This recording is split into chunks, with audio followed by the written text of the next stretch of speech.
here's my favorite one. Whew.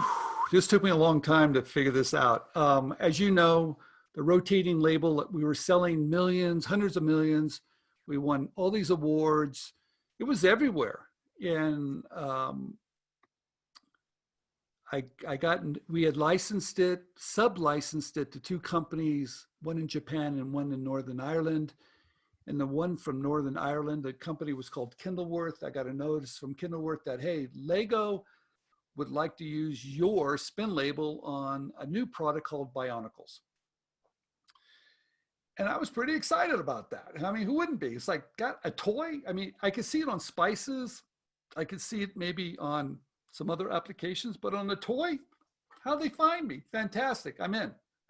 So they signed an NDA and they sent over the artwork, and my office built the first samples of a rotating label on Bionicles. And that was about the time where I said, I'm going to take off for a while, and just walked out of the office. It was like, I'm gone. I'm going to go have a good time for 6 months. So that's what I did. And I didn't think twice about it. Didn't really follow up on it. Didn't really care about it. And sure enough, coming back 6 months, I get back, and sure enough, my son loves Legos, and he was having a party, and he opened a present, and there was Legos, and he turned the label and it was spinning. I was pretty shocked. You can go to the gallery again. I don't need to look at it too much here. So we had, I was like, I think every inventor. I felt violated. I felt, how could this good company, toy company, do this to me?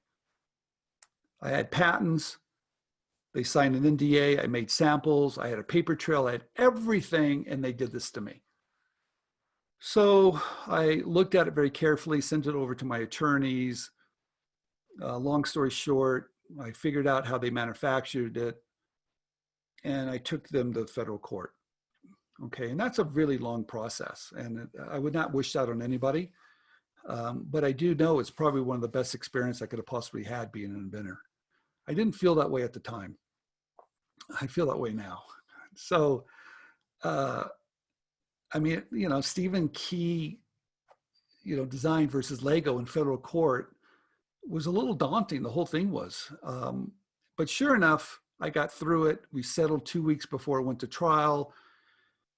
And I went on my business.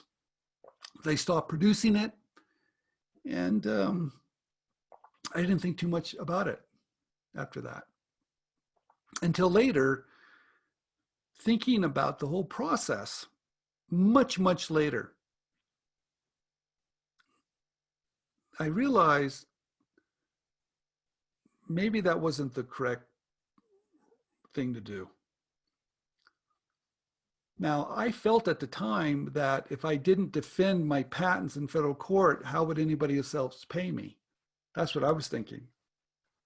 That I would say, hey, if they're not paying royalties, why am I paying your royalties? That's what I thought. But looking closer to it, there's something that I just didn't grasp. Because 3 years and a lot of time, a lot of pain is a lot to go through. But looking back, I wouldn't probably have sued them today, because they didn't hurt my business.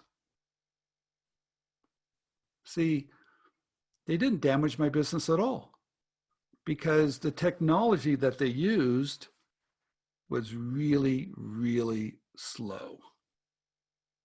Awful. No other company on the planet would have done it the way they were doing it.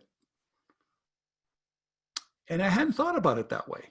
You see, the rotating label, the difficulty with selling even more rotating labels was that the machine was expensive and it had to run really fast. Because if you're going to put it on a Coke or a Pepsi or whatever, it had to run so fast This machine was so slow, no company on the planet would have wanted it. Holy smokes, why didn't I think about that at the time?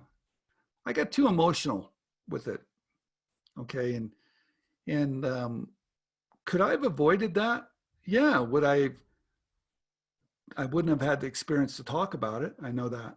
I know the experience is worth a lot to me now because I learned a lot about patents. I learned a lot about how to file intellectual property that has value. I learned a lot about workarounds and variations. I learned that the game that's being played. And without that experience, I wouldn't be able to talk about it. So there's a lot of value now, but knowing what I know now, I would not have done it because it really wasn't hurting me.